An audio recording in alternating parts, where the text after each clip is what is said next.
بسم اللہ الرحمن الرحیم۔ السلام علیکم۔ یہ روشنی کا سفر ہے جہاں ہم تمہیں ماضی کی تاریکیوں میں لے جاتے ہیں تاکہ تمہیں روشنی کی حقیقت دکھائی جا سکے۔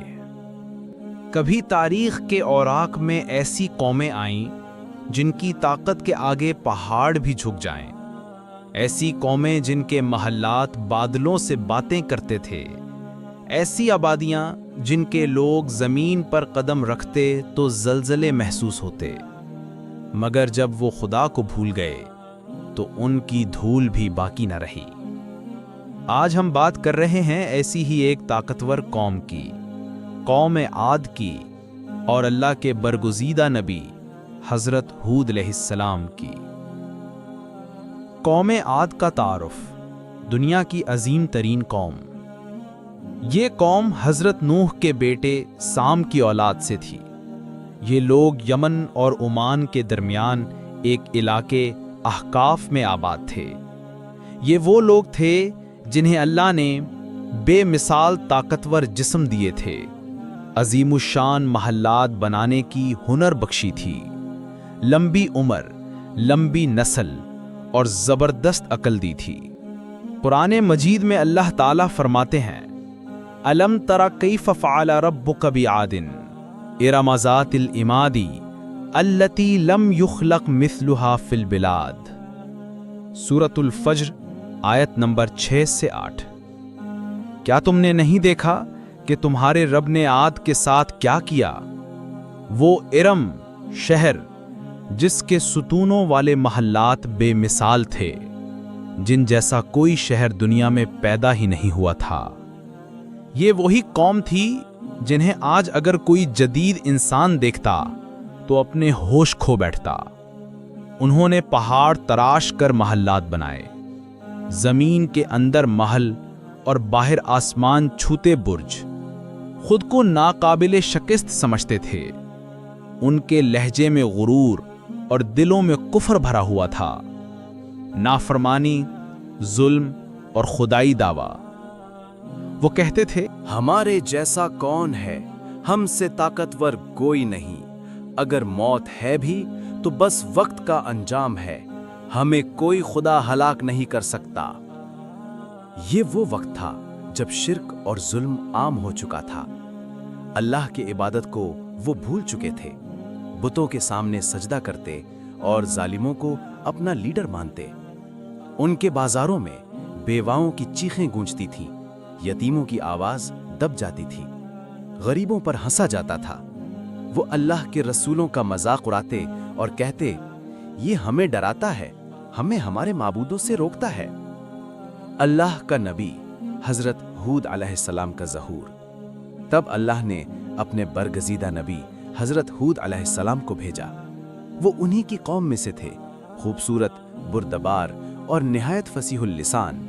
حضرت ہود علیہ السلام نے انہیں نرمی سے سمجھایا، اے میری قوم، صرف ایک اللہ کی عبادت کرو، وہی تمہیں پیدا کرنے والا ہے، وہی تمہیں رزق دینے والا ہے، تمہارے یہ بت تمہارے کچھ کام نہ آئیں گے۔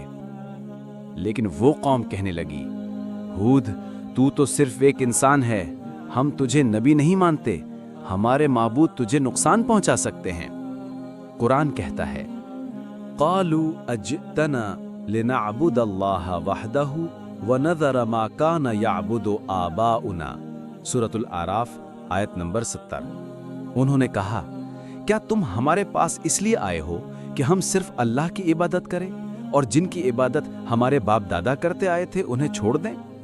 حضرت ہود علیہ السلام نے فرمایا، میں تمہیں کوئی اجر نہیں مانگتا، میں تمہارا خیر خواہ ہوں، اللہ کا پیغام لایا ہوں۔ اگر تم باز نہ آئے تو ایک دن اللہ کا قہر تم پر نازل ہوگا۔ یہاں تک کہ وہ حضرت ہود علیہ السلام کو جھٹلانے لگے، ہنسی اڑانے لگے اور کہنے لگے، ہاں لا دو وہ عذاب جس سے تم ہمیں ڈراتے ہو۔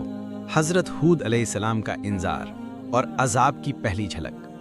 حضرت ہود علیہ السلام اپنی قوم سے مسلسل محبت سے، ہمدردی سے کہتے رہے، اے میری قوم، اللہ سے ڈرو، وہی تمہارا پیدا کرنے والا ہے، وہی ہے جس نے تمہیں زمین کا وارث بنایا، وہی تمہیں طاقت، محلات، زمین اور مال دے رہا ہے، کیا تم شکر ادا نہیں کرتے؟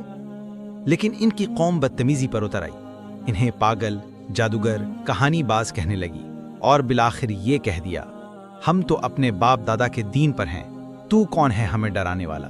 اگر تیرے رب کا عذاب آنا ہے تو لے آ۔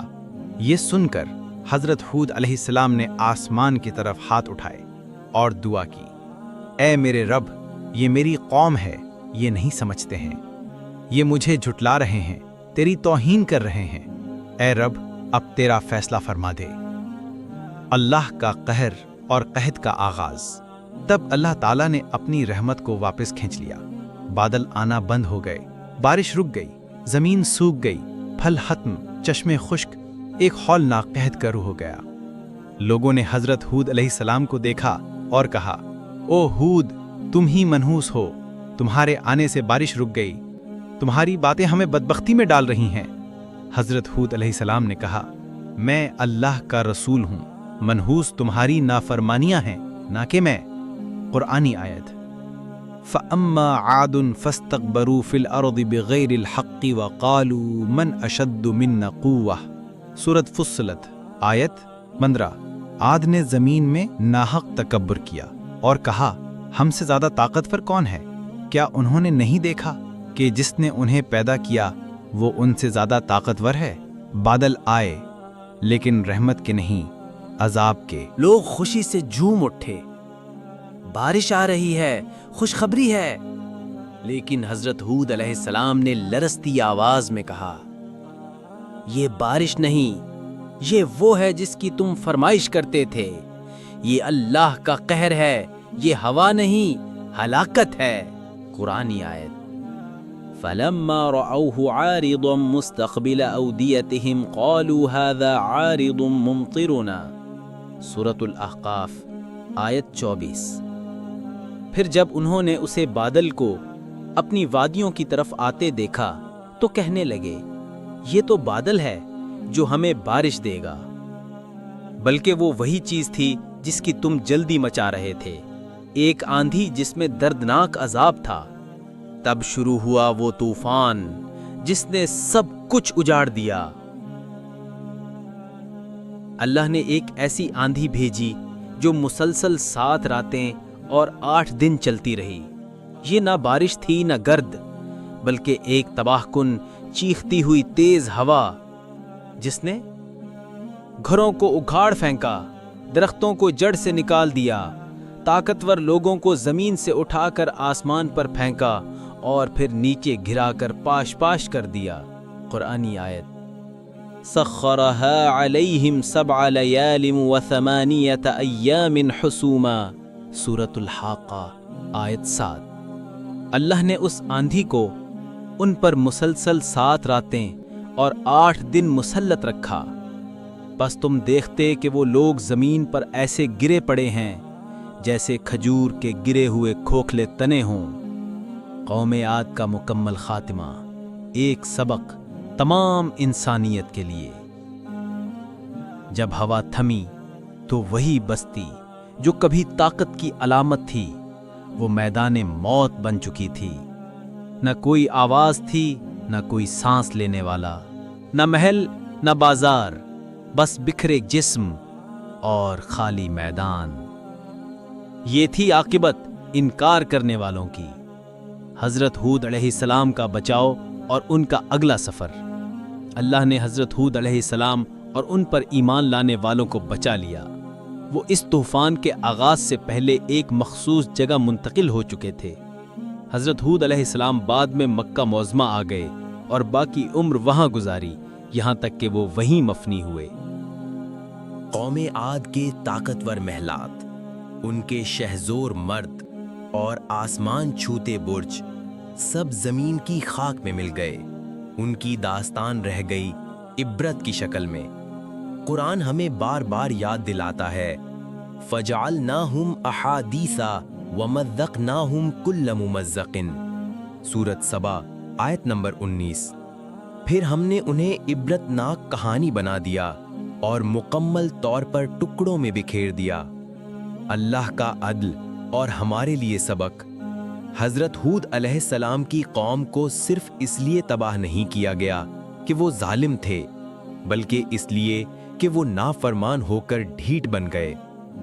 وہ قرآن جو آج بھی تمہارے اور میرے ہاتھ میں ہے، اسی میں وہ الفاظ محفوظ ہیں جو حضرت ہود علیہ السلام نے اپنی قوم سے کہے تھے، اور جو الفاظ اللہ نے عذاب کے وقت فرمائے وہ بھی اسی قرآن میں محفوظ ہیں۔ ہمیں یہ سوچنا ہے، کیا ہم بھی ان جیسے بن چکے ہیں؟ کیا ہم بھی طاقت، مال اور علم پر فخر کر کے اللہ کو بھول چکے ہیں؟ کیا ہم بھی وہی راہ اختیار کیے ہوئے ہیں جس پر قوم عہد چلی تھی؟ حضرت ہود علیہ السلام کی شخصیت سچائی اور صبر کا نشان ہے۔ انہوں نے کبھی اپنی قوم سے بد دعا نہیں کی، بلکہ انہیں سمجھاتے رہے آخری دم تک، اور جب قوم نے خود تباہی کی راہ چنی تو اللہ نے اپنے پیارے نبی اور اہل ایمان کو بچا لیا۔ آخری منظر، صحرا کی ہواؤں میں بکھرتی ہوئی یادیں۔ اے قوم، کاش تم مان لیتے، کاش تم اپنی طاقت کو خدا کی امانت سمجھتے۔ آج تم ہو ہی نہیں اور تمہارا نام صرف نشان عبرت ہے۔ اگلا باب، حضرت صالح علیہ السلام اور قوم سمود۔ لیکن دوستو، اللہ کا پیغام صرف یہیں ختم نہیں ہوتا۔ قوم عاد کے بعد ایک اور قوم نے غرور کا تاج پہنا۔ وہ بھی محلات بناتے تھے، پہاڑ تراشتے تھے اور اللہ کے نبی کو جھٹلاتے تھے۔ وہ تھی قوم سمود، اور اللہ نے ان کی طرف بھی ایک عظیم نبی بھیجا، حضرت صالح علیہ السلام۔ کیا تھا وہ معجزہ جو ایک چٹان سے نکلا تھا؟